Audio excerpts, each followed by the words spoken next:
Abami b'u Rwanda basize amateka yihariye yubakiye ku bwitange, imitegekere, umuco n'ubusugire bw'igihugu. U Rwanda rw'ubu ruvoma byinshi mu mateka yabo, ariko nyamara rukaba rugendera ku miyoborere ya Repubulika muri iki gihe. Abami 24 bazwi mu mateka y'u Rwanda bemejwe n'ubushakashatsi. Hari uko bakurikirana uhereye kuri Gihanga Ngoma Ijana ukagera kuri Kigeli wa gatanu Ndahindurwa. Reka tubakurikiranye.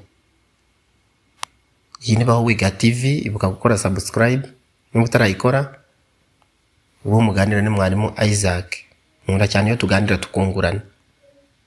Umwami wa mbere wayoboye u Rwanda ni Gihanga Ngoma Ijana, hakaza Kanyarwanda Gahima, Ruganzu wa mbere Bwimba, Ndahiro wa mbere Ruyange, Ndahiro wa kabiri Cyamatare, Kigeli wa mbere Mukobanya, Mibambwe wa mbere Sekarongoro, Yuhi wa mbere Musindi, Ndahiro wa gatatu Cyamatare, Ruganzu wa kabiri Ndori, Mutara wa mbere Semugeshi, Kigeli wa kabiri Nyamuheshera, Mibambwe wa kabiri Gisanura, Yuhi wa kabiri Gahima, Kirima wa kabiri Rujugira, Yuhi wa gatatu Mazimpaka, Kigeli wa gatatu Ndabarasa, hari Mibambwe wa gatatu Mutabazi, hakaza Yuhi wa kane Gahindiro, Mutara wa kabiri Rwogera, hakaza Kigeli wa kane Rwabugiri, Yuhi wa gatanu Musinga, Mutara wa gatatu Rudahigwa, ndetse hakaza Kigeli wa gatanu Ndahindurwa, ari we mwami wa nyuma wayoboye u Rwanda nk'uko amateka bigaragaza.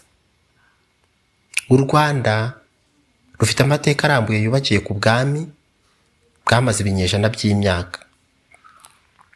Muri iki kiganiro tugiye kurebera hamwe abami bayoboye u Rwanda, uko basimburanye n'uburyo ubwami bwubatse igihugu kugeza mu mpera z'umwaduko w'abakoloni mu mwaka w'1894, ubwo Umudage wa mbere Gustave Adolphe von Gotzen yageraga mu Rwanda. Umwami wa mbere nk'uko twabibonye ni Gihanga Ngoma Ijana. Ni umwami wa mbere wayoboye u Rwanda, yitwa umwami w'umuzirankende. Gihanga Ngoma Ijana niwe ushyirwa ku isonga ry'abashinze u Rwanda rwa mbere. Niwe wubakiye u Rwanda, arwubakira amahame y'imiryango, ubuhake ndetse n'ingoma y'umuheto. Ubuyobozi bwe butangiza uruhererekane rw'abami b'u Rwanda. Yabaye fondateri w'u Rwanda rwa Gasabo. Yashyizeho ubutegetsi bwa cyami, kandi ubutegetsi buhamye, ashyiraho inzego z'ubutegetsi, yashyizeho imiyoborere, ashyiraho uburyo bw'ubukungu ndetse n'umuco, inka, imihigo, imigenzo y'ubwiru ndetse n'ibindi. Niwe uvuga nk'umubyeyi w'ubwoko bwose bw'Abanyarwanda mu migenzo igiye itandukanye. Umwami wa kabiri w'u Rwanda wayoboye u Rwanda bamwita Kanyarwanda. Afatwa nk'umwe mu bami bubatse umusingi w'igihugu cy'u Rwanda mu buryo bwo guhuza abantu, gushyiraho ubutegetsi buhamye, gushinga imizi y'ibigaragaza ubunyarwanda. Umwami wa gatatu ni Ruganzu wa mbere Bwimba, azwi nk'umwami wahuje imiryango, akagura imipaka y'u Rwanda rw'icyo gihe. Ubuyobozi bwe bwashyize imbaraga mu gukomera kw'ingabo ndetse n'ubusugire bw'igihugu. Umwami wa kane Ndahiro wa kane Cyamatare, azwi mu mateka nk'umwami waguye mu ntambara ibwo barwanaga n'Abanyabungo. Ni umwe mu bami batumye habaho impinduka zikomeye mu gihugu, zirimo kuzamuka kw'inteko z'ingabo mu buryo bukomeye cyane. Umwami wa gatanu ni Ruganzu wa kabiri Ndori, umwami w'ibitangaza. Uyu yitwa umwami w'ibitangaza kuko ni umwe mu bami batsindiye icyubahiro gikomeye mu mateka y'u Rwanda. Azwi mu nkuru nyinshi z'ubutwari n'ibitangaza, birimo gutsinda ibihugu bitari bike no kongera kubaka u Rwanda mu buryo bukomeye. Kubera ko ibikorwa bye by'ubutwari n'imikorere idasanzwe mu kubungabunga igihugu, yabishyizemo imbaraga mu buryo bwihariye. Hakaza umwami wa gatandatu Mutara Semugeshi, yazanye impinduka mu miyoborere, arushaho gukomeza imbaraga z'ingoma, gutuza imidugudu no guteza imbere umuco n'ubwenge ndetse n'ubugeni.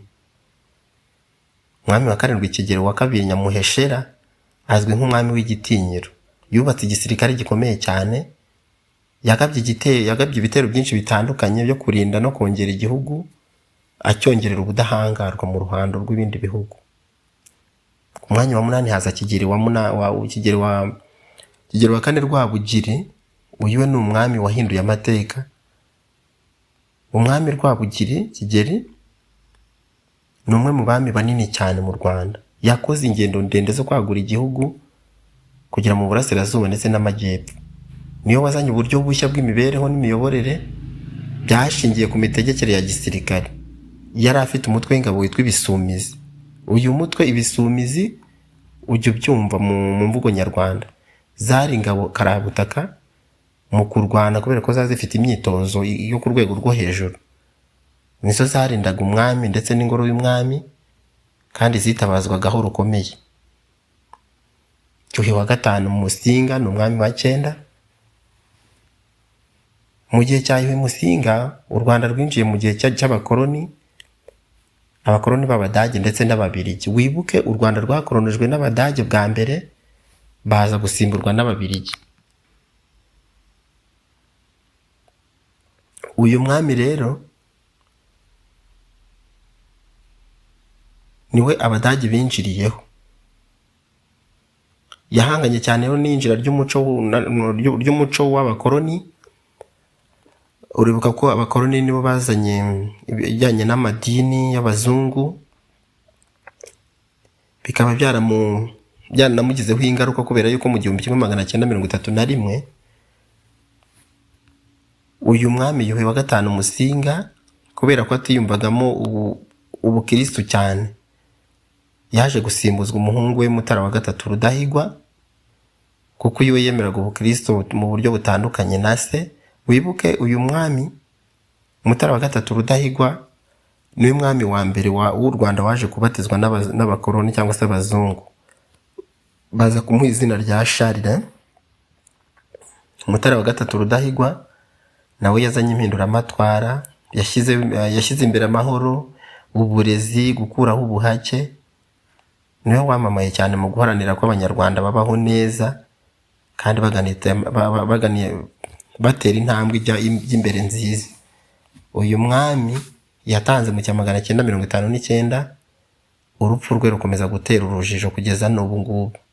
Bamwe bavuga ko yishwe atewe urushinge n'Ababiligi kuko yaguye i Bujumbura mu bitaro by'i Bujumbura, abandi bakavuga ko yapfuye urupfu rw'ikirago.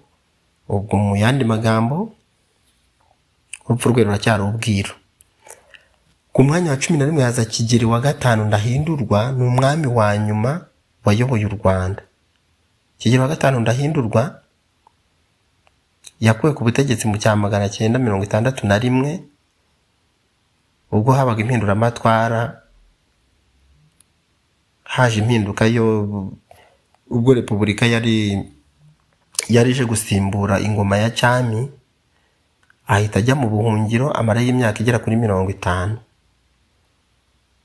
Yaje gutabaruka muri 2017, atanga ari muri Amerika, aza gutabarizwa cyangwa se gushyingurwa aho bita i Mwima i Nyanza muri Mutarama muri uyu mwaka wa 2017. Nk'uko yari yarabitegetse akiriho, ategeka yuko azatabarizwa mu Rwanda. Mu mateka y'u Rwanda, urutonde rw'abami rubarwa mu buryo bwemewe n'abashakashatsi benshi n'inteko y'amateka. Abo bami ni abami 24. Icyitonderwa, hari abami bamwe mu ntangiriro, nk'abari hagati ya Gihanga ndetse na Ruganzu Ndori, bafite amateka yanditse mu buryo bw'inkuru mvange. Ariyo mpamvu hari abashakashatsi rimwe na rimwe usanga bavuga ko ari abami 21 bayoboye u Rwanda mu buryo buzwi. Hari abandi rero bavuga yuko ari abami 24 bitewe nuko babara abami bibanze. Abami rero twagarutseho mu buryo bw'ibigwi ni bariya twavuze 11, ariko muri rusange abami bayoboye u Rwanda mu buryo buzwi ni bari 24. reka tubashimire ko mwakurikiranye ikiganiro cy'uyu munsi. Ibiganiro nk'iki nakagaruka, mwakoze cyane kubana natwe. Mujye mu mwanya wa comment, muduhe ibitekerezo ndetse muduhe munatwungure, kubera yuko kwiga no kwigana, kwiga no guhora umuntu yunguka. Tubashimiye umwanya mwaduhaye kandi tubashimiye ko mukunda guhora mwiga mukigana natwe. Tubifurije ibihe byiza byuzuyemo ibyiza byose mwifuza.